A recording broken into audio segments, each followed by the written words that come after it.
Sous le ciel pâle d'une Angleterre oubliée, un secret attend, tapissé de silence et de thé refroidi. Ici, chaque regard pèse, chaque geste compte, et les cœurs dissimulent plus qu'ils ne révèlent. Une vérité enfouie, une vengeance raffinée, un crime sans témoin. Ou presque. Avant de commencer, dis-moi en commentaire, d'où écoutes-tu cette histoire, et quelle heure est-il chez toi? Alors, allons-y.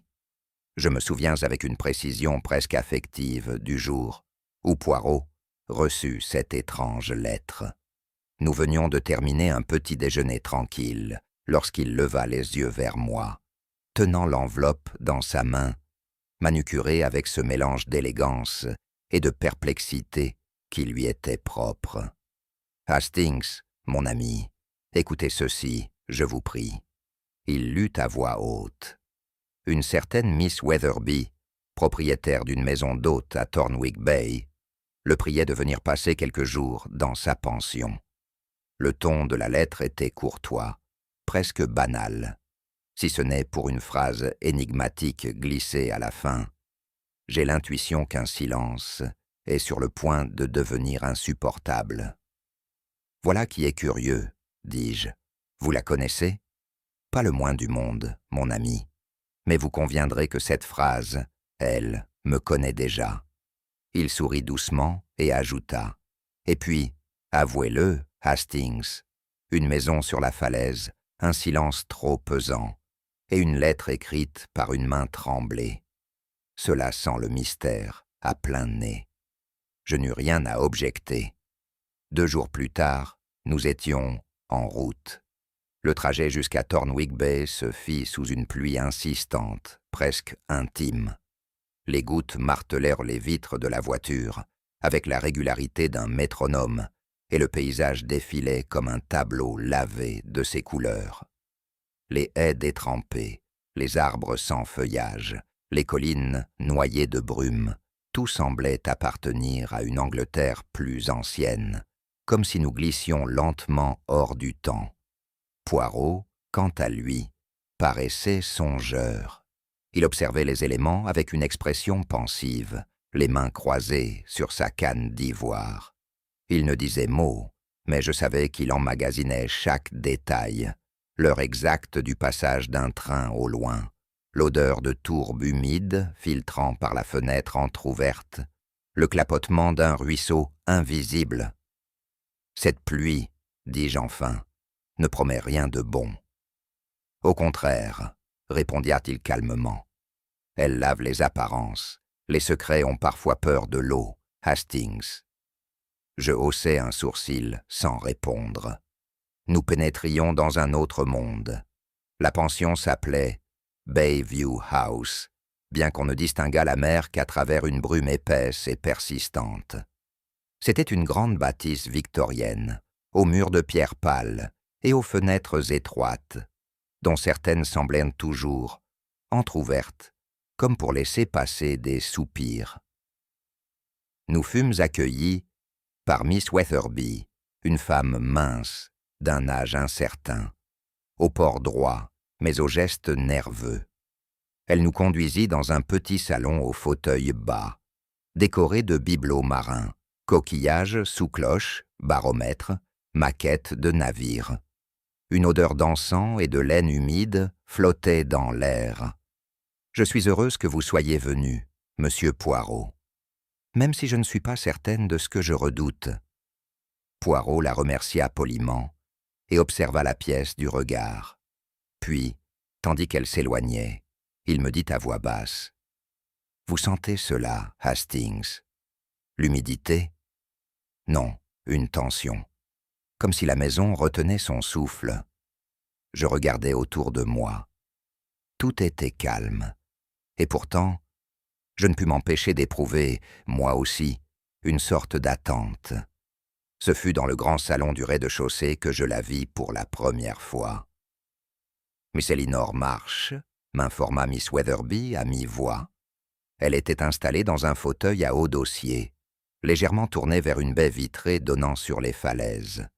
Ses mains jointes reposaient sur ses genoux, et ses yeux, d'un gris éteint, semblait en fixer l'horizon invisible sans jamais scier. Elle ne nous salua pas, ne tourna même pas la tête à notre entrée. « Elle est là depuis 2 semaines, » dit Miss Weatherby, comme pour s'excuser. Elle ne parle presque pas, elle attend. « Elle attend quoi ?» demandai-je, troublé. Elle ne le dit pas. Je crus un instant qu'elle dormait les yeux ouverts, mais je vis un battement de paupières, lent, presque solennel, et puis ce léger mouvement de doigts, comme si elle comptait les vagues. Poirot, lui, la regardait avec une intensité inhabituelle. Il ne dit rien non plus, mais je le vis réajuster légèrement sa cravate. Ce geste, chez lui, était toujours un signe. Quelque chose venait de commencer. Les autres résidents de Bayview House formaient un groupe aussi disparate que fascinant.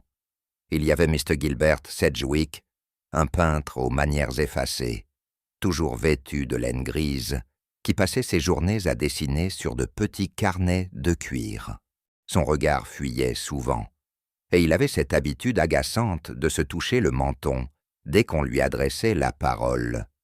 Miss Brent, une infirmière veuve d'une 40aine d'années, était d'un abord direct et presque brusque. Elle parlait peu, mais observait beaucoup, surtout Mrs. Marsh, qu'elle semblait connaître d'avant. Puis venait le major Latham, à la retraite, le dos droit, la moustache impeccable, le regard dur comme un bouton de bottine. Il jouait aux échecs avec une régularité militaire et mangeait sans plaisir, les yeux fixés sur son assiette, comme s'il y cherchait des souvenirs oubliés. Enfin, il y avait la jeune Annabel Cray, aux cheveux châtains tirés en chignon, le visage pâle et les mains toujours gantées, même à l'intérieur. Elle semblait à la fois fascinée et intimidée par Mrs. Marsh, qu'elle observait à la dérobée, le souffle suspendu. Chacun de ces pensionnaires échangeait des mots mesurés, des sourires tendus. Et sous leur politesse flottait une gêne subtile, comme si chacun savait ce que les autres cachaient, mais n'osait en porter le fardeau à voix haute. Le thé de l'après-midi fut servi dans le grand salon. Miss Weatherby apporta un plateau de porcelaine, mais ses mains tremblaient légèrement en versant. Chacun prit place, selon ce qui semblait être une routine bien huilée. Les échanges furent polis, mais creux. Le major commenta la météo. Miss Brent évoqua une brève panne de courant la veille, et Annabel sourit sans conviction. Mais derrière ces banalités, je sentais monter une tension, un mot de trop, un silence trop long. Le bruit d'une cuillère contre une tasse faisait sursauter Sedgwick. Le regard du major croisa celui de Mrs. Marsh, puis se détourna brusquement. Poirot, assis à ma droite, demeurait immobile, les yeux mi-clos, comme s'il écoutait non pas les voix, mais les interstices entre les phrases. Puis il me glissa, d'un ton très doux. « Vous entendez, Hastings? Ce n'est pas un silence ordinaire, c'est un silence qui retient quelque chose. » « Retient quoi? Une vérité, peut-être, ou une douleur. Il est trop tôt pour le dire. Mais je sus, à ce moment précis, que nous n'étions pas venus ici simplement pour prendre l'air de la mer. Ce soir-là, la tempête s'était levée, sans prévenir, comme une colère trop longtemps contenue. Les vitres tremblaient sous les bourrasques, les feuillages giflaient les volets, et un grondement sourd semblait monter de la mer, comme si elle protestait contre un crime à venir. Nous étions tous réunis dans le salon, par nécessité plus que par goût de la compagnie. Miss Weatherby avait rallumé la cheminée, et le feu projetait sur les murs des ombres dansantes, déformant les visages. Sedgwick dessinait nerveusement un angle de la pièce. Annabel Cray tenait sa tasse de thé à 2 mains, bien qu'elle fût vide, et l'infirmière Brent tricotait sans lever les yeux. Le major, quant à lui, semblait agacé. Il tournait en rond, regardait par la fenêtre, pestait contre les éléments. Miss Marsh, elle, était à sa place habituelle, face à la baie vitrée, immobile, intouchable, insensible aux hurlements du vent. Je ressentais une tension dans l'air, pas celle d'un orage seulement, quelque chose de plus souterrain, comme un fil prêt à rompre. Et lorsque Poirot, assis dans un coin, ferma les yeux avec lenteur, je compris qu'il sentait la même chose que moi. Quelque chose allait se produire. Ce fut un cri bref, perçant, presque inhumain, qui nous glaça tous sur place. Il venait de l'extérieur, un son déchiré par le vent, mais suffisamment distinct pour ne pas être confondu avec un oiseau ou le cri d'un arbre en souffrance. Ce cri-là venait d'un homme, un cri de peur ou de chute, ou les deux. Le major n'était plus dans la pièce. Cela, nous le constatâmes tous en même temps, comme si notre regard avait cherché son absence sans en avoir eu l'intention. Miss Weatherby blêmit. Sedgewick se leva d'un bond, tandis que Poirot se redressait déjà, son regard soudain aigu comme une lame. Nous sortîmes précipitamment, contournant la maison par la terrasse battue par la pluie, jusqu'au bord de la falaise. Là, à une quinzaine de mètres en contrebas, gisait un corps. Je ne pouvais distinguer que peu de choses à travers les rafales de pluie et la lumière dansante de notre lampe. Un manteau sombre, un bras tordu, un chapeau roulé à distance. Le major Latham ne bougeait pas. Il avait le visage tourné vers les rochers. Poirot ne prononça pas un mot. Il se contenta de poser une main sur mon bras. Je sus que nous venions d'entrer dans une nouvelle phase du séjour. Le médecin du village, un homme sec au visage tiré, arriva dans l'heure. Il prononça son verdict avec une réserve polie. Mort par chute, probablement accidentelle, survenue entre 20h et 20h30. Pas de traces de lutte visible, pas de contusions autres que celles dues à la chute. Rien en somme qui puisse susciter une enquête officielle. Mais Poirot, comme je m'y attendais, ne se satisfit guère de cette interprétation. « Vous avez vu Hastings » murmura-t-il, lorsque nous fûmes seuls. Il portait ses pantoufles. Et alors? On ne sort pas dans une tempête pour prendre l'air en pantoufles. Pas un ancien militaire aussi rigoureux. C'est contraire à toute logique et au sens commun. Je dus convenir qu'il avait raison. Le major Latham, dont l'austérité ne faisait aucun doute, n'aurait jamais bravé une falaise glissante avec des chaussons. Un autre détail m'intriguait, l'absence de canne. Il l'utilisait systématiquement pour marcher, surtout dehors. Là encore, elle avait disparu. Poirot examinait déjà les lieux. L'herbe couchée dans une direction inhabituelle, des empreintes brouillées par la pluie, un mouchoir blanc coincé dans un buisson. « Trop de petits riens qui crient, mon ami, » dit-il à voix basse, et aucun de ces riens ne s'accorde avec l'histoire du hasard. Je ne répondis pas, car en moi aussi, quelque chose s'était mis à douter. Poirot demanda à examiner les objets personnels du major. Miss Weatherby lui remit une boîte en bois où avaient été placés ses effets récupérés. Un trousseau de clés, un carnet de poche, un stylo et une montre bracelet fendue. La montre avait cessé de fonctionner, l'aiguille des minutes figée sur 20h10. « Voilà qui est pratique, » dis-je, essayant de retrouver mon ton habituel. Cela confirme l'estimation du médecin. « Non, Hastings, » cela la contredit subtilement. Je fronçai les sourcils. Nous avons entendu le cri bien après 20h10, et la montre, elle, a dû se briser au moment de la chute. Or, si la chute avait eu lieu à cette heure-là, pourquoi aurait-on entendu le cri 20 minutes plus tard? Il marqua une pause, tenant l'objet entre ses doigts. Ou bien la montre s'est arrêtée avant la chute, volontairement. Ou bien elle a été réglée pour donner l'heure, d'un autre instant.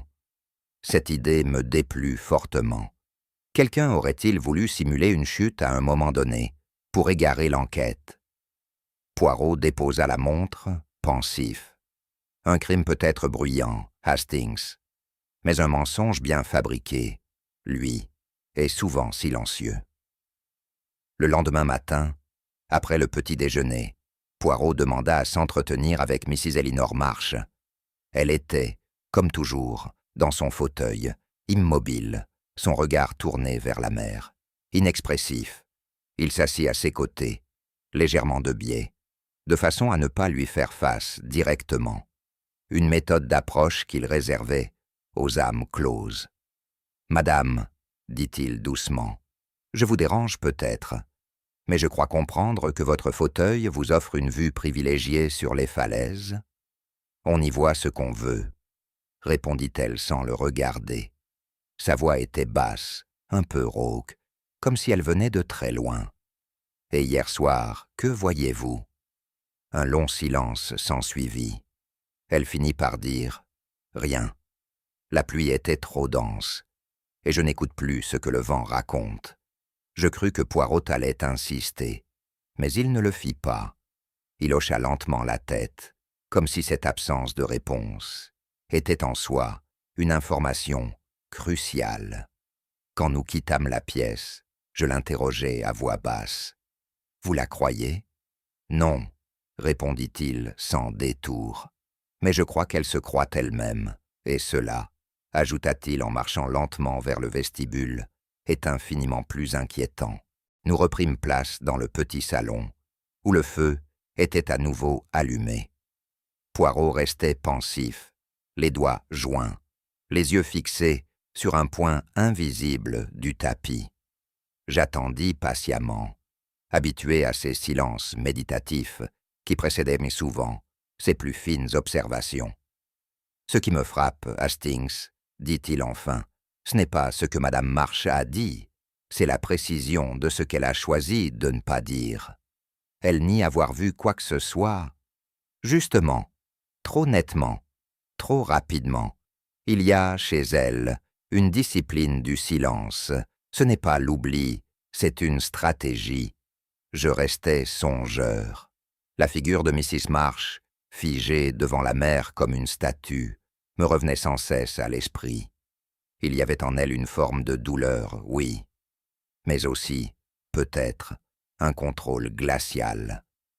Et si elle avait vu la scène, demandai-je, et choisi de ne rien faire? Poirot leva un doigt. Voilà, mon ami, voilà où se niche peut-être la clé de cette affaire. Non dans un acte, mais dans une absence d'acte, un refus d'intervention. Il s'interrompit, puis ajouta à mi-voix. Il est des crimes dont l'arme est une main, et d'autres dont l'arme est un regard qui se détourne. Ce soir-là, je regardai Miss Marsh plus longuement que d'habitude, et pour la première fois, j'eus la certitude qu'elle attendait quelque chose, pas un événement. Peut-être une permission, peut-être un jugement. Les jours suivant la chute du major furent marqués par un silence encore plus dense, comme si la maison elle-même s'était résignée à l'attente. Dans cette atmosphère suspendue, je remarquai un détail que je n'avais pas relevé jusque-là. Mr. Gilbert Sedgewick, notre hôte au regard fuyant, passait le plus clair de ses journées à dessiner. Pas de grands chevalets, ni de poses organisées, plutôt des carnets dissimulés sous son bras, et des croquis rapides, exécutés sur le vif. Une main crispée sur une tasse, le cou penché d'un pensionnaire somnolent, le reflet d'un profil dans un verre de vin. Tout semblait l'intéresser, sauf l'extérieur. Il ne mettait jamais le nez dehors. Intrigué, je m'approchai un jour, pendant qu'il s'absentait brièvement du salon, et feuilletai l'un de ses carnets restés ouverts sur une table basse.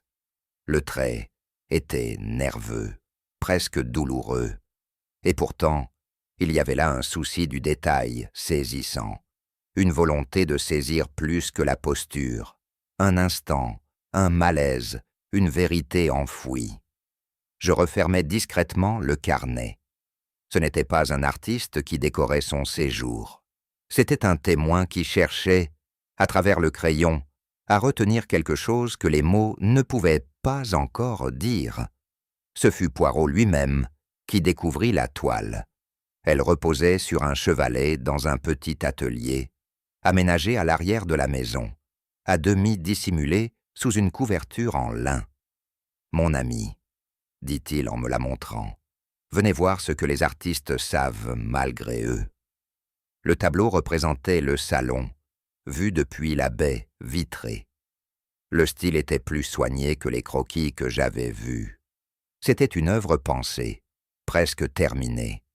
Tous les pensionnaires y figuraient, et au centre, assise dans son fauteuil, Mrs. Marsh, ou plutôt, se relevant de celui-ci.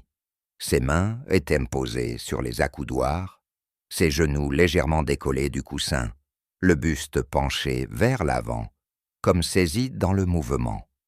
Ses yeux, d'un gris nuancé, semblaient regarder droit devant elle, vers quelqu'un ou quelque chose hors champ.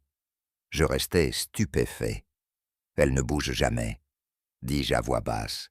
Elle dit « ne pas pouvoir ». Et pourtant, voici la preuve contraire, murmura Poirot. Soit elle ment, soit ce tableau est une fiction. Le soir même, Sedgewick, interrogé sur l'œuvre, parut confus. « C'est un souvenir, balbutia-t-il, un moment que j'ai cru voir. Peut-être me suis-je trompé. » Mais son trouble disait autre chose. Il avait vu, ou cru voir, ce qui, parfois, revient au même. Le lendemain matin, Poirot s'adressa longuement à Miss Brent, l'infirmière. Elle n'était pas femme à fuir l'interrogation, mais sa prudence naturelle doublait chacun de ses mots d'une retenue palpable. « Mrs. Marsh, dit-elle enfin, n'a pas toujours été cette figure spectrale que vous observez. Elle a été vive, déterminée. En Birmanie, du temps où elle accompagnait son mari, elle tenait salon parmi les officiers britanniques. Le major Latham en faisait partie. Ils se connaissaient donc. Intimement, répondit-elle sans hésiter. Mais ici, il faisait mine d'ignorer cette période, comme si le souvenir lui-même leur brûlait la bouche. Elle regarda Poirot avec un calme étrange. Ce n'est pas à moi de juger ce qu'ils ont vécu là-bas, mais je sais une chose. Il arrive que certaines vérités vécues ailleurs deviennent, en Angleterre, des silences respectables. Poirot incline légèrement la tête. Et certains silences, mademoiselle, finissent toujours par devenir suspects. Elle ne répondit pas, mais ses mains, jusque-là posées sur ses genoux, se mirent à tordre lentement un coin de son mouchoir. Je notais ce geste. Chez une infirmière, l'agitation manuelle est rarement anodine. Ce même jour, Poirot tenta une nouvelle approche avec Mrs. Marsh. Il s'assit à ses côtés, comme la première fois, et évoqua, mine de rien, les climats tropicaux, les moussons, les orchidées. Elle resta silencieuse. Mais lorsqu'il prononça le mot « Birmanie », je vis un frémissement à peine perceptible dans sa nuque. « Un pays fascinant », murmura-t-il. « Un théâtre d'ombre, où l'on oublie volontiers ce que l'on n'aurait pas osé ailleurs. »« J'ai oublié, » dit-elle soudain, « tout oublié. » Mais sa voix était trop rapide, trop nette. Plus tard, dans le couloir, je surpris Mr. Sedgewick. Il venait de croiser Poirot, qui, à dessein, évoquait devant lui le major Latham. Et je vis, très distinctement, son visage se crisper, son regard chercher une échappatoire. Il vit tomber son carnet. Ses mains tremblaient en le ramassant. Je ne pus m'empêcher d'en parler à Poirot, qui hocha la tête, comme s'il avait déjà vu ce trouble. Lorsqu'un nom fait trembler deux personnes qui ne se parlent pas, Hastings, c'est qu'il les relie plus qu'il ne voudrait l'admettre. Ce fut au hasard d'un rangement que Poirot mit la main sur la photographie. un vieux cadre abandonné dans le tiroir d'un secrétaire ancien, dans le petit salon de lecture. Je ne l'aurais pas remarqué moi-même. Le verre était jauni, la poussière l'avait presque rendu opaque. Mais Poirot, d'un doigt prudent, en nettoya la surface.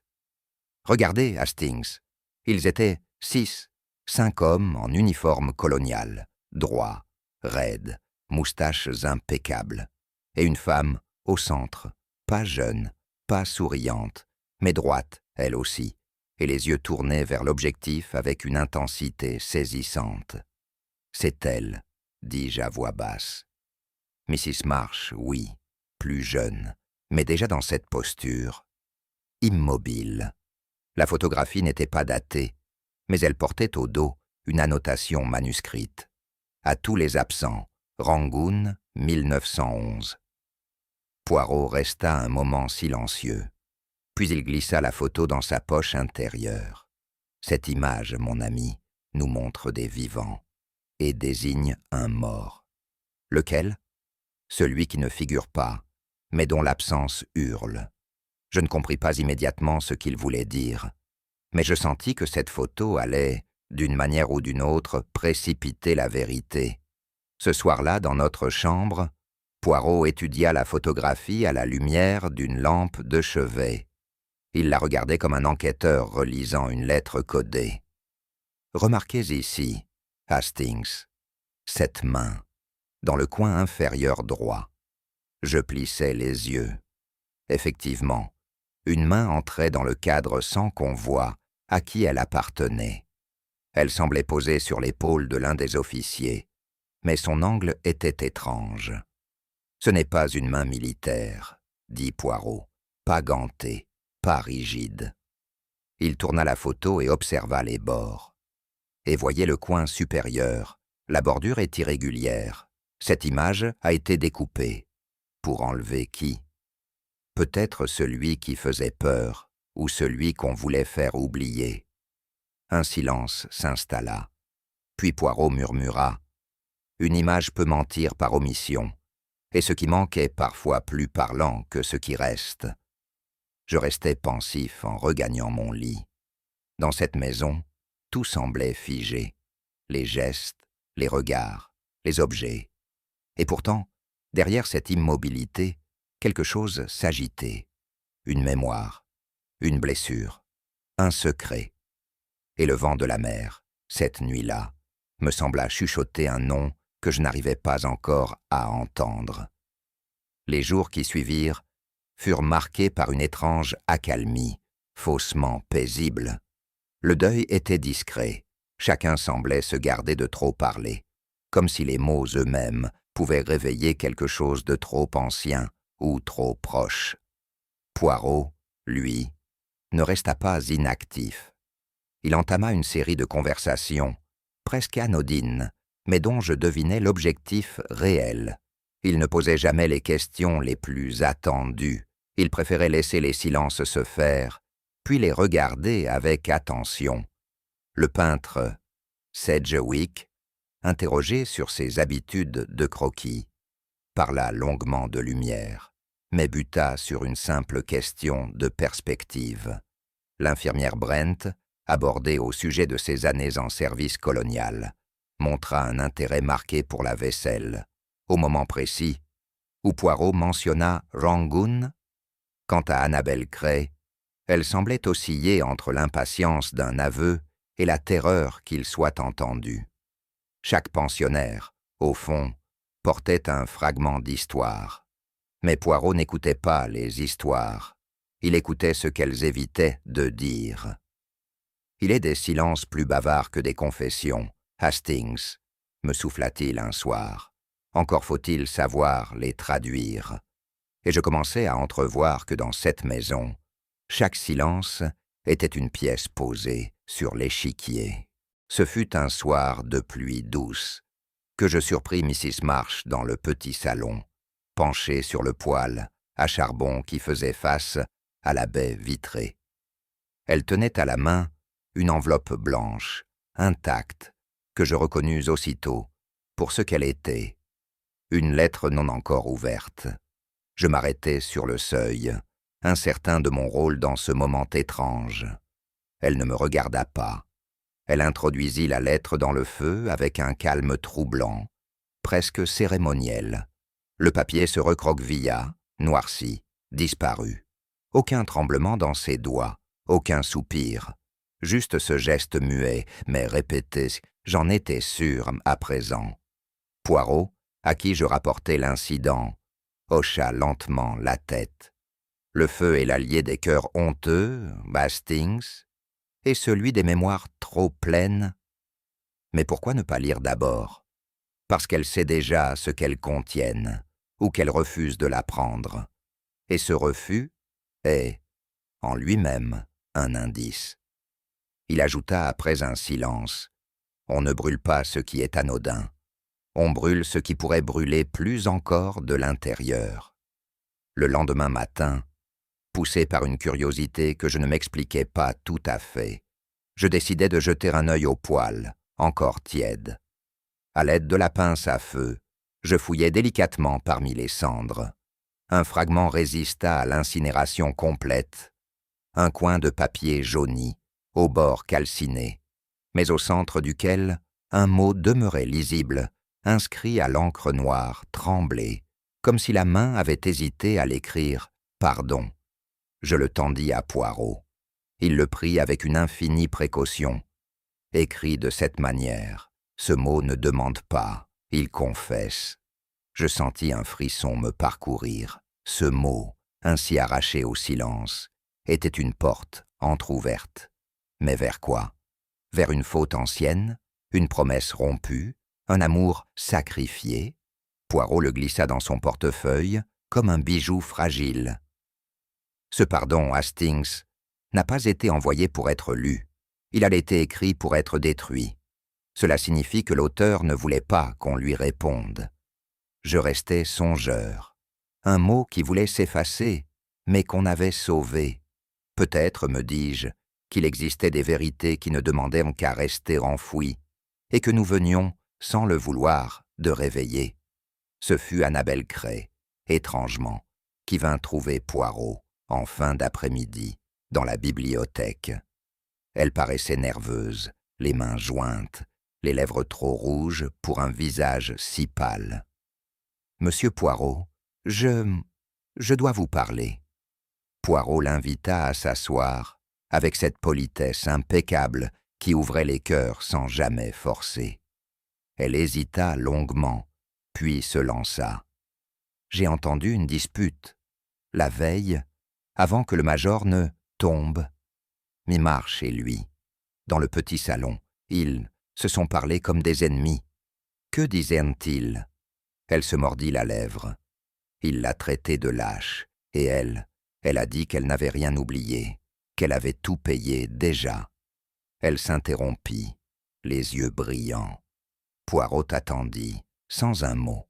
« Je crois qu'elle l'a haï jusqu'au bout, » murmura-t-elle. Un silence, puis « Vous ne direz pas que je vous ai parlé, n'est-ce pas? Je ne veux pas être mêlé à ça. » Poirot lui prit doucement la main. « Mademoiselle, parfois, la vérité demande un peu de courage, juste assez pour ne plus trembler quand on la prononce. » Elle se leva, presque en fuite, et dans son sillage, il me sembla que l'air avait brusquement changé de densité. Les jours suivants, Poirot prononça plus souvent qu'à son habitude le nom du major Latham dans les conversations les plus anodines, à propos de son service, de ses habitudes, de ses décorations. Et chaque fois, quelque chose se produisait. Le peintre Sedgwick laissait tomber un pinceau. L'infirmière Brent pinçait les lèvres et se concentrait sur ses aiguilles. Même Miss Weatherby, pourtant d'un calme olympien, déviait le regard vers le jardin. Il n'y avait pas de mensonge, pas encore. Mais il y avait des gestes qui précèdent les mots, des crispations. Poirot, avec cette finesse que je lui connaissais, me glissa. « Ce n'est pas ce que chacun pense du major qui m'intéresse. C'est ce que personne n'ose en dire. Et cela signifie qu'il n'était pas qu'un homme sévère Il était un homme dangereux, peut-être pas dans l'action, mais dans ce qu'il savait. Et ce qu'il savait, comprenais-je peu à peu, était précisément ce que d'autres ici avaient passé leur vie à tenter d'oublier. Dans la petite pièce attenante à la bibliothèque, que Miss Weatherby appelait pompeusement l'archive personnelle, Poirot trouva un meuble classé, rempli de dossiers. Rien de compromettant à première vue. Factures, journaux, correspondances banales. Mais un détail attira son œil. Un tiroir, numéroté, était vide. Vraiment vide. Trop vide. Pas un feuillet, pas une enveloppe oubliée, pas même un grain de poussière. Voilà un vide méticuleux, dit-il, un silence préparé. Je haussai les épaules. Un tri de printemps, peut-être. En automne, Hastings, je ne pus qu'incliner la tête. Il s'agenouilla, examina les rails du tiroir. Une trace grasse, récente, trahissait un mouvement effectué à la hâte. Puis il se tourna vers moi. Quelqu'un ici a retiré des documents, récemment. Et je gage qu'il concernait cette fameuse période coloniale. Mais qui? Et pourquoi maintenant? Poirot rangea soigneusement le tiroir vide. Parce que les fantômes, mon ami, ne se manifestent pas sans cause, et si quelqu'un tente de les faire taire, c'est que leur voix commence à se faire entendre. Il faisait un temps gris et feutré lorsque Poirot eut une nouvelle conversation avec Miss Brent, à l'abri d'une alcôve du grand salon.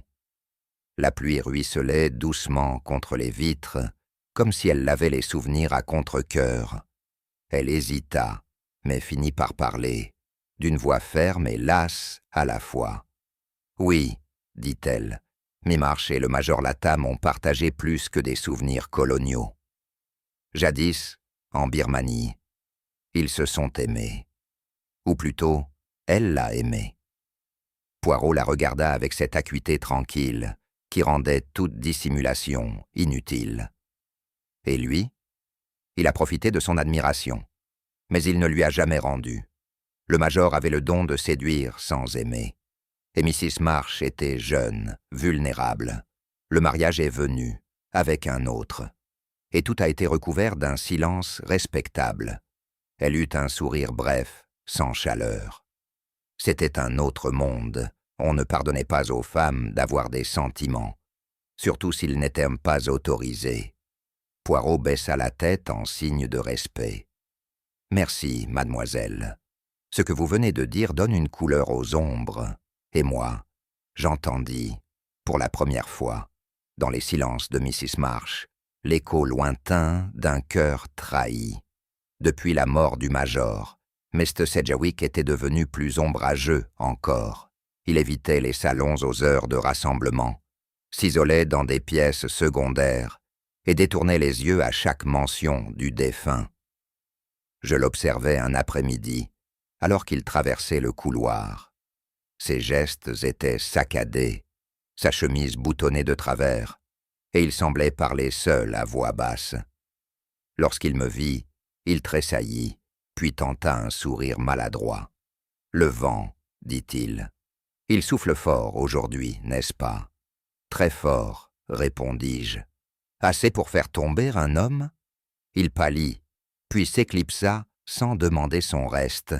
Je rapportai la scène à Poirot, qui ne fut pas surpris. Il a peur, Hastings, mais pas comme un coupable, comme quelqu'un qui sait, et qui se sait observer.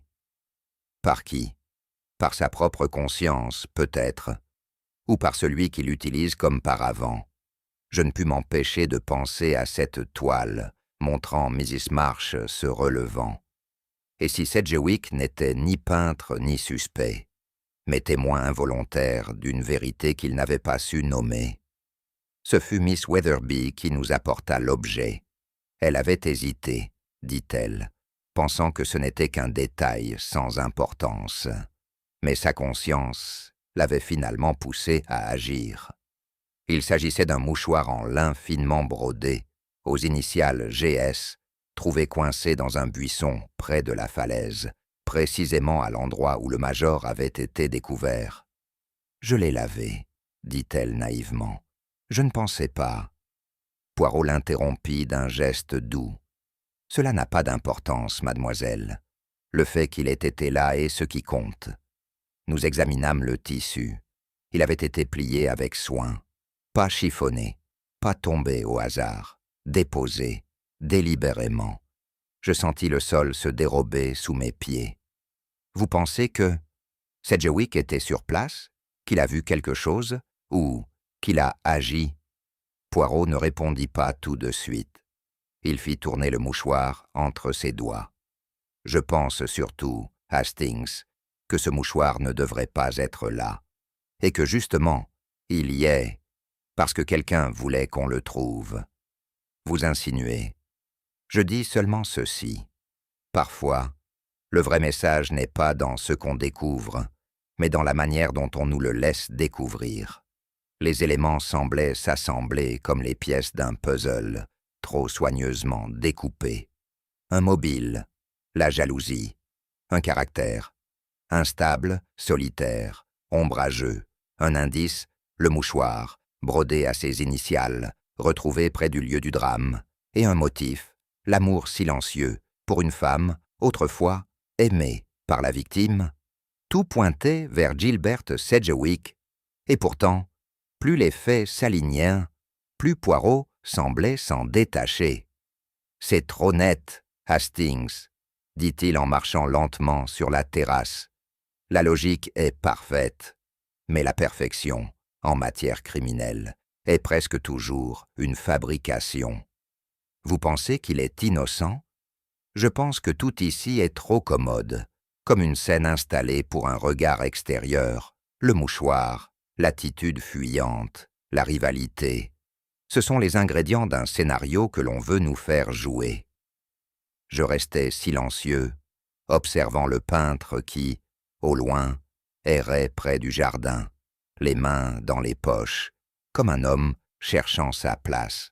Et s'il n'était pas l'auteur, mais l'instrument, repris-je. Voilà une hypothèse qui me plaît davantage, dit Poirot. Le crime parfait n'existe pas, mais le coupable idéal, ah, lui, on le fabrique tous les jours.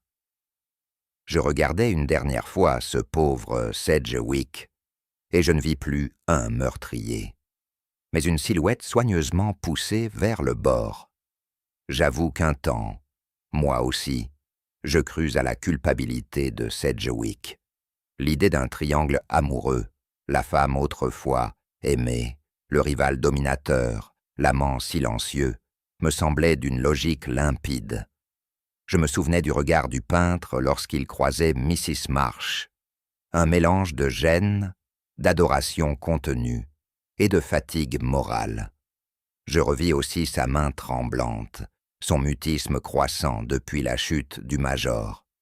Il l'aimait, dis-je à Poirot, et il n'a pas supporté que l'autre revienne. C'est humain. Poirot ne me répondit pas tout de suite. Il tenait sa tasse de thé, pensif. L'humanité, Hastings, excuse beaucoup de choses, mais elle ne remplace pas les preuves. Et pourtant, tout y est. Justement, tout y est. Il reposa la tasse avec lenteur. Et vous devriez savoir, mon ami, que lorsque tout semble coïncider parfaitement, ce n'est pas la vérité qu'on tient, c'est un décor de théâtre. Nous marchions ce matin-là au bord des falaises, là où le vent soufflait plus fort qu'ailleurs. Poirot, emmitouflé dans son manteau, gardait le silence depuis plusieurs minutes. « Vous voyez, Hastings, dit-il enfin, ce qui me gêne, ce n'est pas ce que nous avons trouvé, c'est ce que nous n'avons pas encore trouvé. » Je le regardais, surpris. « Vous voulez dire une main, Hastings, une main invisible, celle qui place les objets, oriente les regards, choisit les silences, celle qui ne laisse pas de traces, mais imprime une intention. Vous croyez à une mise en scène? Non, je la constate. » Il s'arrêta, les yeux fixés sur le promontoire.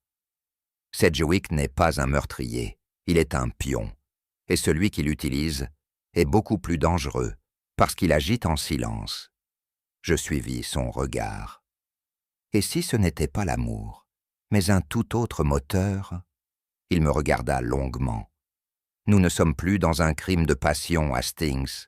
Nous sommes dans une vengeance qui prend son temps et qui connaît les âmes. Ce fut un matin de vent calme et de lumière grise que Poirot décida de s'asseoir à nouveau près de Mrs. March. Le salon était désert, hormis le craquement régulier du poêle et le tic-tac assourdi de l'horloge murale. Moi-même, je restais à distance, feuilletant un journal déjà lu, mais l'oreille tendue. Poirot ne dit rien au début. Il s'installa simplement dans le fauteuil voisin, lissant d'un geste mesuré la pliure de son pantalon, puis croisa les mains sur sa canne. C'est une de ses habitudes les plus troublantes, ce pouvoir d'occuper un espace sans l'envahir. Après quelques minutes, il commenta doucement la qualité de la lumière du matin, évoqua la lenteur des marées, puis s'égara volontairement dans une réflexion sur la patience des horlogers suisses. Tout cela d'un ton neutre, presque contemplatif. Ma marche, au début, resta figée comme à son habitude, les yeux perdus dans le lointain. Mais je notais, au fil du temps, un très léger relâchement dans ses épaules, comme si le silence qu'elle habitait était moins une forteresse qu'un refuge fragile, dont la porte pouvait, peut-être, s'entr'ouvrir. « Il y a des choses, dit Poirot, que l'on n'oublie pas et qu'on n'ose pas se rappeler. » Elle ne répondit pas, mais elle ne détourna pas le regard. Elle parla longtemps après qu'il eut cessé de s'adresser à elle. Ce fut comme un souffle, une faille à peine perceptible dans la glace qu'elle avait laissé se former autour d'elle.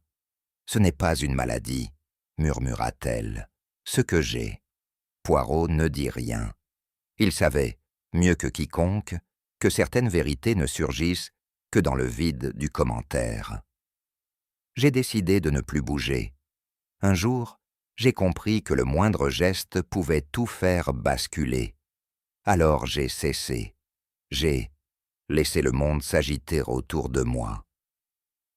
Elle tourna légèrement la tête vers lui, pour la première fois. « Vous croyez cela absurde, monsieur Poirot ? » ?»« Non, madame. Je crois cela profondément humain. » Elle eut un rire bref, presque sans vie. « C'est arrivé une nuit, ici.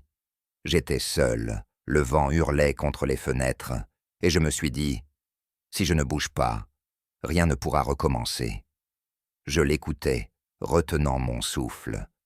Il y avait dans sa voix une sorte de calme terrifiant, celui des âmes qui ont vu l'abîme et ont choisi d'y rester. « Et depuis, ajouta-t-elle, j'ai refusé que mon corps me trahisse. » Poirot se pencha à peine vers elle.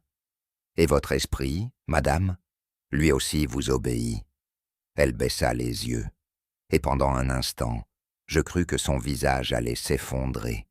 Mais elle resta droite, figée, comme toujours, comme une statue dont le cœur bat encore.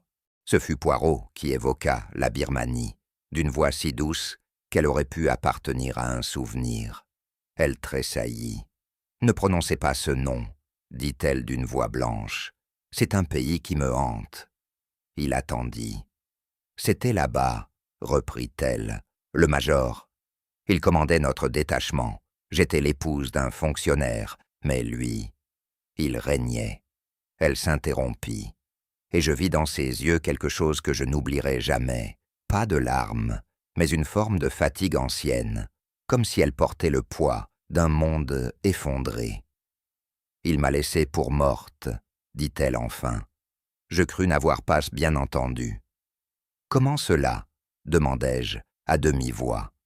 Il savait que j'étais en danger, et il n'a rien fait. Par calcul, par cruauté, je l'ignore encore. Elle tourna à nouveau son regard vers la mer. J'ai été secouru, mais ce que j'étais est resté là-bas. Poirot baissa la tête avec lenteur. Alors peut-être n'êtes-vous pas immobile, madame. Peut-être êtes-vous simplement restée au bord de cet instant. Elle ne répondit pas, mais ses mains, posées sur ses genoux, tremblaient légèrement. Il fallut à Poirot une grande délicatesse pour ramener Mrs. March vers la source de sa propre phrase. Il ne força rien. Il n'accuse pas. Il suggéra seulement que, parfois, l'abîme n'est pas dans ce que les autres nous font, mais dans ce que nous avons nous-mêmes commis.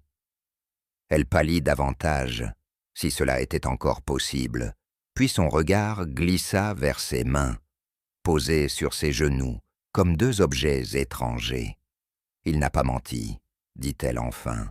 Ce que j'ai voulu oublier, je l'ai fait. » Elle parlait comme quelqu'un qui se cite à voix haute, sans émotion.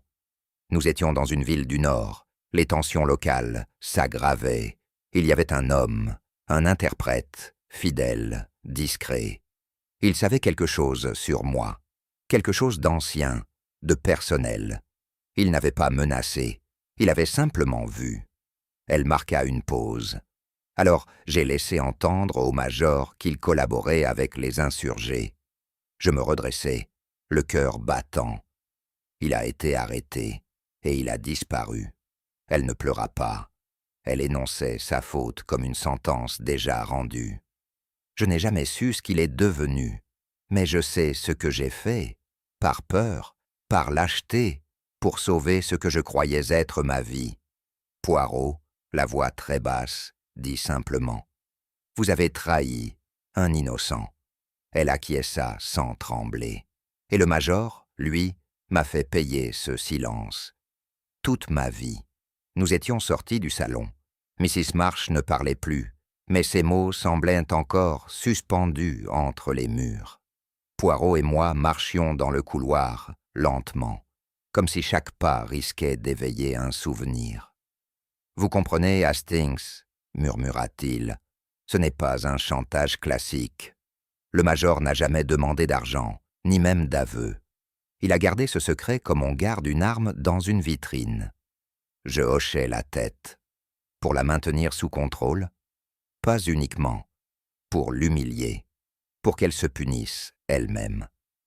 Il s'arrêta devant un miroir accroché au mur. Il y a des hommes, Hastings, qui n'oublient rien.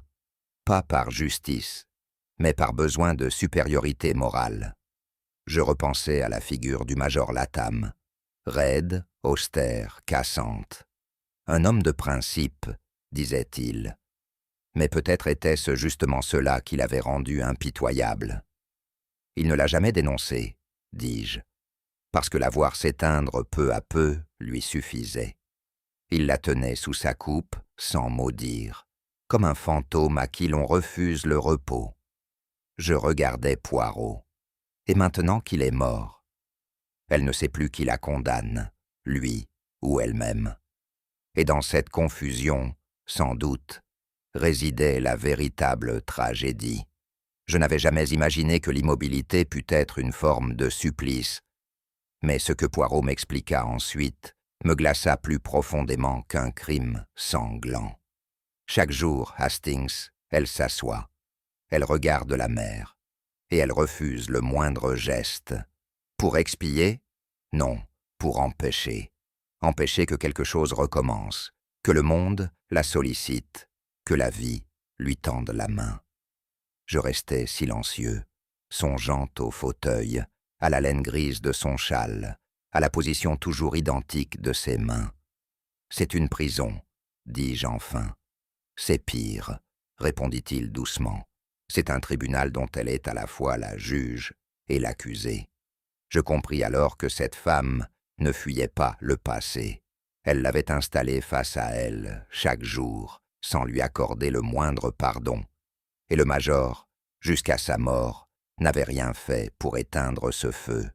Il l'avait attisé en silence, car il savait que la vengeance la plus durable est celle que l'on laisse se consumer d'elle-même. Ce soir-là, alors que la maison s'endormait dans un calme épais, Poirot me confia ses dernières pensées. Il existe, Hastings, une mémoire qui retient tout, sauf ce qu'elle ne supporte pas. Et alors, elle sélectionne. Elle omet ce qui pourrait libérer, pour ne garder que ce qui condamne. Vous parlez de Mrs. Marsh. Je parle de nous tous, mon ami. Mais chez elle, ce mécanisme est devenu total. Elle ne se souvient pas de ce qu'elle a sauvé, ni même de ce qu'elle a perdu. Elle se souvient seulement du vide. Je posai la main sur la rambarde de l'escalier, pensif. Croyez-vous qu'elle dise toute la vérité? Il eut un sourire presque triste. Elle dit la sienne, et c'est déjà plus que ce que beaucoup posent. Je le suivis dans le silence de la nuit, et je sentis que la vérité n'était plus très loin, mais qu'elle aurait le goût amer des choses tues trop longtemps. Ce soir-là, à l'heure précise du thé, Poirot me demanda de prévenir chaque pensionnaire. Il souhaitait les voir tous réunis dans le salon. Il ne formula ni ordre ni menace, seulement une invitation ferme que nul n'osa décliner. L'air portait une tension silencieuse, comme si les murs eux-mêmes attendaient. Je me souviens de la lumière ce jour-là. Elle déclinait lentement, tamisant les angles de la pièce, dessinant sur les visages des ombres tremblantes. Thornwick Bay s'emplissait d'un calme étrange, où chaque bruit semblait volontaire. Poirot, debout près de la cheminée, observa un à un les visages qui s'étaient installés. Madame Marsh demeurait droite dans son fauteuil, figée. Annabel Cray serrait sa tasse trop fort. Le peintre Sedgewick évitait mon regard. Puis mon ami prit la parole. Sa voix, douce mais précise, résonna comme un scalpel dans l'atmosphère feutrée. « Mes amis, dit-il, nous sommes rassemblés non pour accuser, mais pour comprendre, car dans cette maison, un homme est tombé. Et chaque silence depuis lors en dit plus long que 1000 paroles. » Il se tut un instant, et je vis dans les yeux des présents le reflet d'une inquiétude ancienne. « Ce soir, je vais vous montrer que la vérité ne tombe pas du ciel. Elle remonte lentement du fond des âmes. » Et alors commença le dénouement. Poirot, avec cette précision qui le caractérisait, se tourna vers moi. « Hastings, je vous ai vu noter tant de détails. Permettez-moi de reprendre, pour tous ici présents, les derniers mouvements du major Latham. » Je hochai la tête et lui laissai le champ. Ce jour-là, le major reçoit une lettre manuscrite, sans signature. Il ne dit à personne ce qu'elle contient, mais il sort aussitôt. Il prend son manteau, bien que le temps soit doux, et s'éloigne du manoir en direction de la falaise. Il marqua une pause, observant les réactions. Gilbert Sedgewick s'était figé, et même Mrs. Marsh avait remué imperceptiblement la tête. Sur la falaise, il n'était pas seul. Une silhouette a été aperçue de loin. Certains ont cru reconnaître Mrs. Marsh, et c'est bien elle. Mais pas dans un élan criminel, oh non. Elle est venue par habitude, presque par réflexe. Il s'approche alors du centre de la pièce, le regard grave. Le major, blessé par le passé, par le silence, par la trahison qu'il n'avait jamais digérée, lui a tendu la lettre, peut-être pour la faire parler, peut-être pour la blesser à son tour. Poirot leva un doigt, comme pour sceller le moment. Mais l'émotion fut plus forte. Latham chancela. Il recula, un pas de trop, et le vide. Un murmure parcourut la pièce, et pourtant, quelqu'un était là. Quelqu'un qui aurait pu tendre une main, qui ne l'a pas fait. Il se tourna vers Mrs. Marsh. Son regard ne vacilla pas. « Madame Marsh, » dit Poirot avec une lenteur délibérée, « vous n'avez pas poussé le major. » Un souffle presque imperceptible s'échappa des lèvres d'Annabel Cray, tandis que Sedgewick murmurait quelque chose d'inaudible. « Mais vous l'avez regardé tomber, » poursuivit Poirot, « et vous n'avez pas bougé. » Le silence qui suivit ne fut pas celui de la stupeur, mais de la compréhension. Vous étiez là, figé, comme chaque jour dans votre fauteuil, sauf que cette fois, votre immobilité n'était pas dictée par le remords, mais par le refus. Je n'en crus pas mes oreilles. Cette femme si digne, si distante, aurait donc choisi de ne rien faire? Était-ce possible? Il vous avait brisé, dit Poirot doucement. Il vous avait maintenu dans le silence, dans l'ombre, des années durant. Ce jour-là, il s'approcha trop près du bord, physiquement, mais aussi moralement. Poirot fit un pas vers elle. Vous l'avez laissé tomber, madame. Vous avez laissé la gravité de faire le travail que votre main n'osait commettre. Madame March releva enfin la tête. Son visage n'exprimait ni culpabilité, ni soulagement, seulement une étrange forme de paix. C'était un choix, dit-elle simplement. Pas un geste, un choix. Je frissonnai, car je compris alors que le pire crime n'est pas toujours l'acte, c'est parfois l'abstention. Ce refus d'agir qui dit « Je ne suis plus responsable de votre vie ». Et dans ce refus, tout était dit. Alors que le salon restait suspendu à cette révélation, Poirot se tourna vers Gilberte Sedgewick. « Monsieur, permettez que je revienne sur un détail, un mouchoir, le vôtre brodé de vos initiales, trouvé à quelques mètres du corps. » Le peintre pâlit. « Je ne comprends pas. » Poirot sourit doucement. « Vous avez déclaré ne pas être sorti ce jour-là. Pourtant ce mouchoir était là, plié, comme déposé avec soin. On me l'a volé, balbutia-t-il. Non, monsieur, vous l'avez prêté, sans le savoir. Il traînait dans la lingerie, et quelqu'un, soucieux de détourner l'attention, l'a placé près du lieu du drame. Il balaya la pièce du regard. Une mise en scène, messieurs, dames, trop parfaite pour être vraie. Le mobile, le mouchoir, le tempérament du peintre jaloux, tout cela pour détourner nos yeux de ce qui était devant nous depuis le début. L'immobilité qui tue, l'absence qui condamne. Gilberte chancela légèrement, comme soulagée et blessée tout à la fois. Poirot acheva. Ce mouchoir n'est pas un indice, c'est une diversion. Et en une phrase, toute la fausse mécanique s'écroula.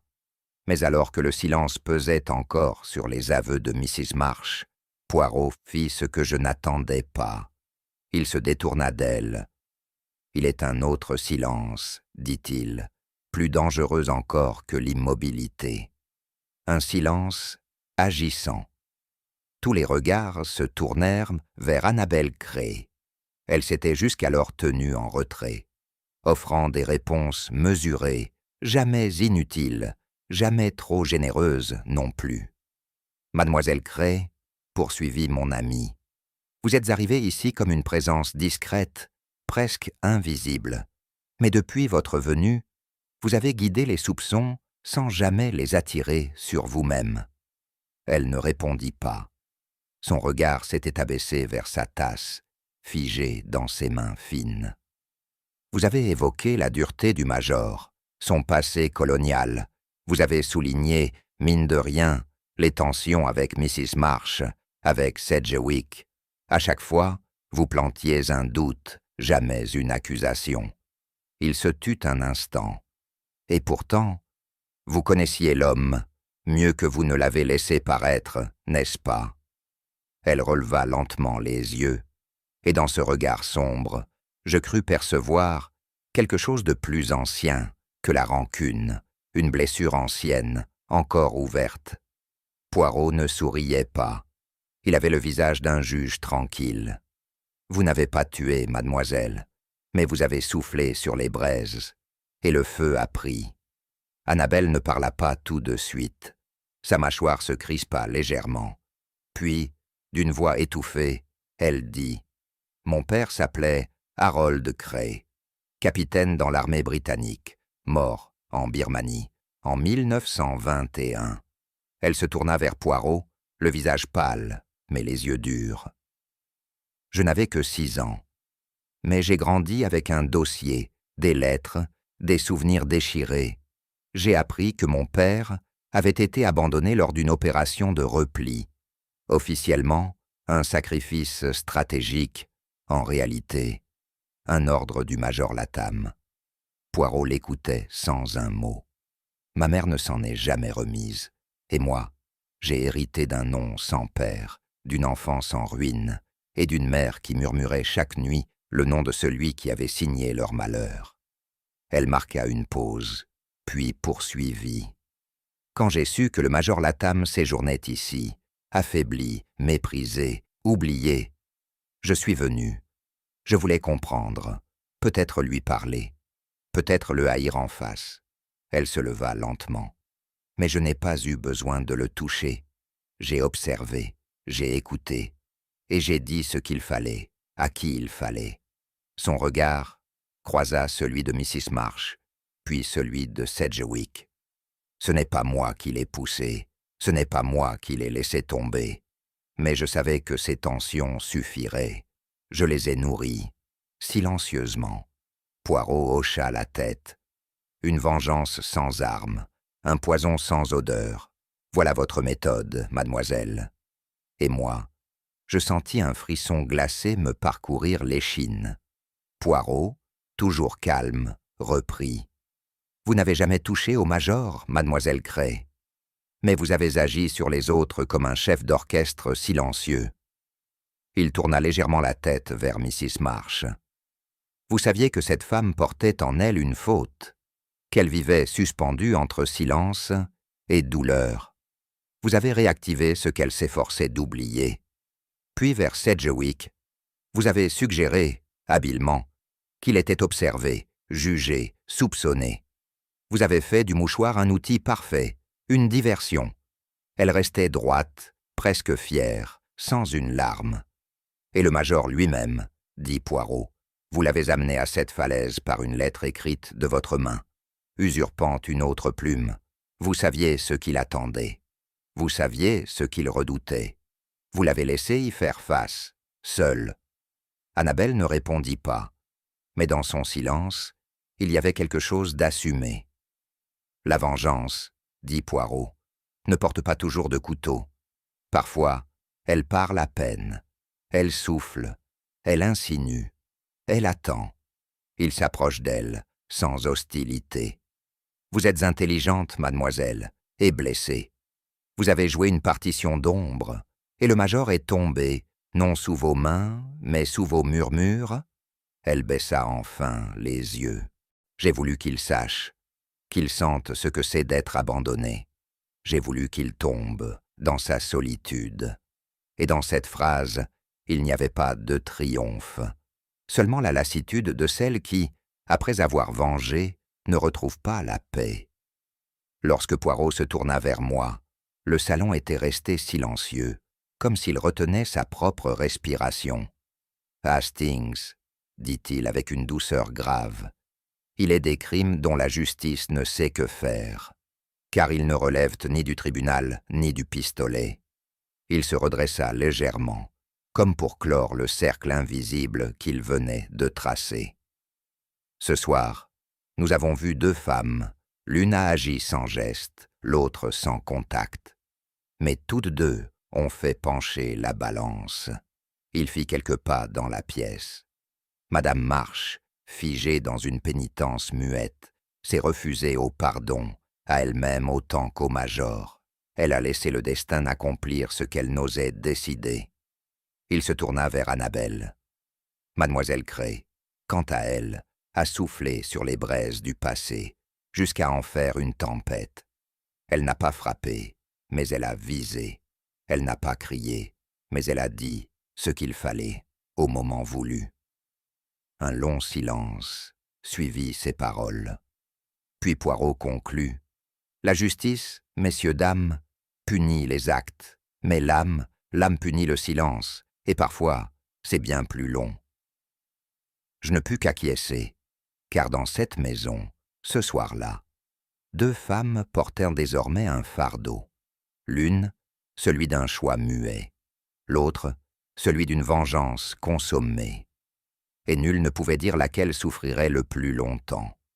Il régnait dans le salon une atmosphère étrange, suspendue, comme si les murs eux-mêmes attendaient la suite. Madame Marsh, toujours assise, n'avait pas quitté son fauteuil, ses mains pâles, croisées sur ses genoux, trahissait à peine un tremblement. Elle parla enfin, d'une voix rauque, sans détour ni défense. « Il a vacillé, dit-elle. Je l'ai vu perdre l'équilibre, et je n'ai pas bougé. Personne ne souffla mot. Même le souffle du vent contre les vitres semblait s'être tu.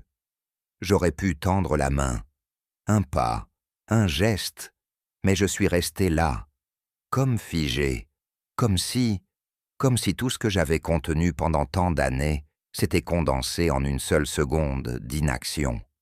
Elle se redressa à peine, le regard toujours fixé sur un point invisible, loin de nous tous. Il avait volé ma vie une première fois en Birmanie. J'avais cru m'en sortir, me reconstruire. Mais il est revenu, avec ses regards, son pouvoir muet. Il n'avait plus besoin de mots pour me réduire à l'ombre que j'étais redevenu. Je croisai le regard de Poirot. Il était grave, mais étrangement doux. « Je n'ai pas voulu qu'il tombe, » ajouta-t-elle, « mais je n'ai rien fait pour qu'il reste debout. » Un long silence suivit cette déclaration. Une confession sans éclat, sans artifice, l'aveu d'un abandon, peut-être plus douloureux encore que le crime. Et dans ce silence, chacun semblait mesurer la nuance terrible entre ne pas vouloir et ne pas empêcher. En remontant dans notre chambre, un poids me serrait la poitrine. Je tentais d'y mettre des mots, comme pour comprendre, ou me convaincre que je comprenais, mais rien n'était simple dans cette affaire. « Poirot, dis-je enfin, pensez-vous qu'elle ait agi par vengeance ?» Il s'arrêta un instant dans le couloir, les mains croisées dans le dos, son regard perdu dans une tapisserie ternie. « Non, mon ami, pas vengeance, ou du moins, pas celle qui brûle. Ce fut une vengeance d'eau froide, celle qui ne cherche pas le mal, mais ne s'y oppose plus. » Je hochai lentement la tête. Alors, de la résignation. Il incline légèrement la tête, comme pour peser le mot. Peut-être, mais pas une résignation passive, une résignation active, si l'on peut dire. Une forme de désespoir habité. Elle savait, elle aurait pu, elle ne l'a pas fait. Un silence. Vous voyez, Hastings, la justice humaine juge les actes. Mais il est une autre justice, plus sourde, plus insidieuse, qui juge les silences. Je restais pensif.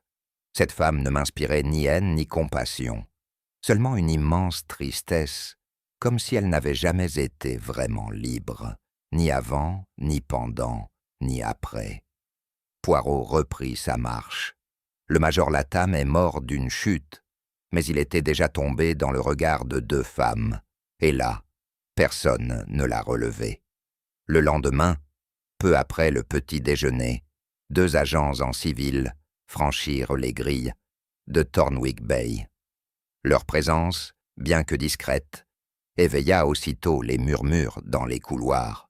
Je n'avais jamais assisté à une arrestation sans tension, sans résistance, sans cri. Et pourtant, celle d'Annabel Cray se déroula dans un calme presque funèbre. Elle attendait dans le petit salon, vêtue comme à l'ordinaire, les mains posées sur ses genoux. Lorsque l'un des agents prononça son nom, elle se leva sans protester. Son regard, vide, ne cherchait ni soutien ni défi. Elle était déjà absente d'elle-même. « Mademoiselle Cray, vous êtes en état d'arrestation pour complicité de meurtre », déclara l'homme d'une voix formelle. Poirot, resté légèrement en retrait, s'approcha. Il posa une main légère sur le bras du policier. « Je vous en prie, » dit-il avec une solennité rare. « Lorsque vous rédigerez votre rapport, écrivez avec mesure. Cette jeune femme a souffert bien avant d'avoir songé à faire souffrir. » Le policier acquiesça sans mot dire. Annabel se tourna vers Poirot. « Je ne vous demande pas pardon, monsieur. Je ne le mérite pas. Mais je vous remercie de n'avoir pas eu de haine. » Poirot incline la tête, simplement. Je regardais cette silhouette s'éloigner. Il n'y avait pas de menottes, pas de cris. Rien d'autre que ce silence, toujours, comme un suaire sur ce qui aurait pu être une vie. Quelques jours plus tard, alors que la maisonnée reprenait lentement ses habitudes, j'entrai dans le grand salon sans y penser. C'est là que je m'arrêtai net. Le fauteuil de Mrs. March était toujours là, tourné vers la baie, vide. Il y avait dans cette image une absence plus éloquente que n'importe quelle parole. Elle n'était pas partie. Elle s'était simplement retirée, comme se retire une ombre lorsque le jour tombe. Personne ne s'asseyait à sa place.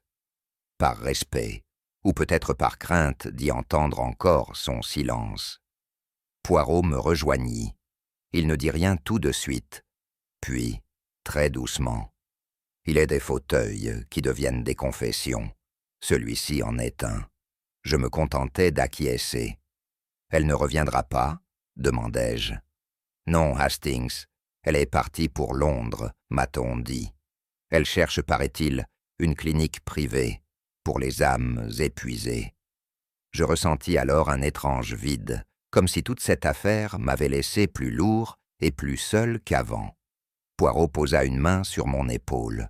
« La vérité, mon ami, n'est jamais gratuite.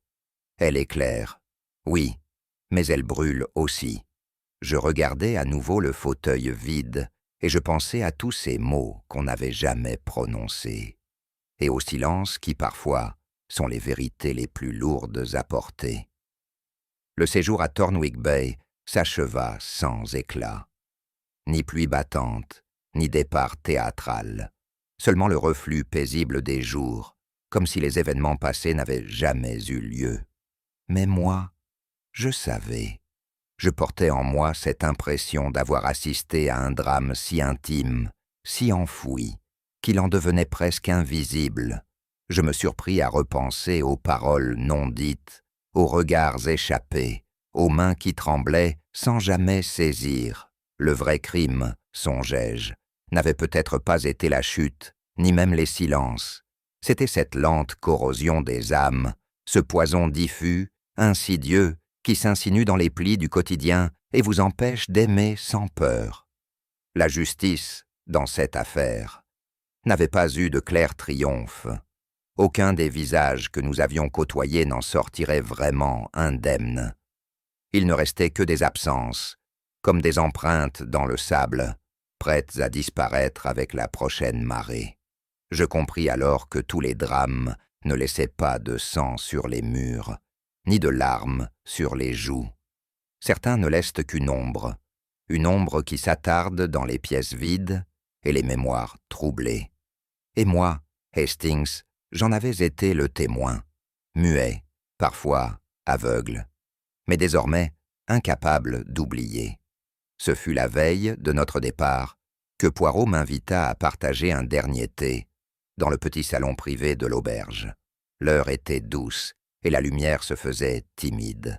Il semblait pensif, presque las, ce qui, chez lui, n'était jamais un simple effet de l'âge.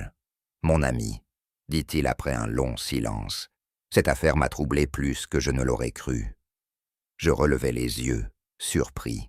« Parce qu'elle vous a échappé? Ou parce qu'elle vous attriste ?» Il esquissa un sourire qui n'atteignit pas ses yeux. Ni l'un, ni l'autre.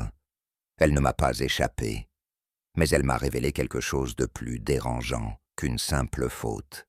Elle m'a confronté à l'ambiguïté essentielle du cœur humain. Il remua lentement sa cuillère dans sa tasse avant de poser la question. Une phrase qui me reste encore.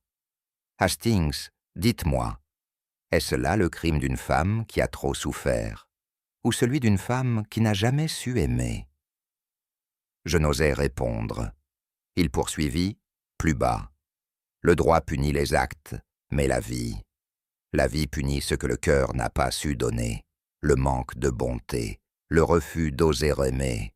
Cela aussi, c'est un crime, invisible mais cruel. » Je demeurai là, incapable de trancher. Et lorsque nous quittâmes Thornwick Bay au petit matin, il me sembla que Poirot avait emporté avec lui une question qu'aucun tribunal n'oserait poser, mais qui, pourtant, valait toutes les enquêtes du monde. Le silence de Thornwick Bay continue de résonner longtemps après le départ des protagonistes, comme une marée qui refuse de se retirer tout à fait. Et vous, dans un tel dilemme, auriez-vous tendu la main ou détourné le regard?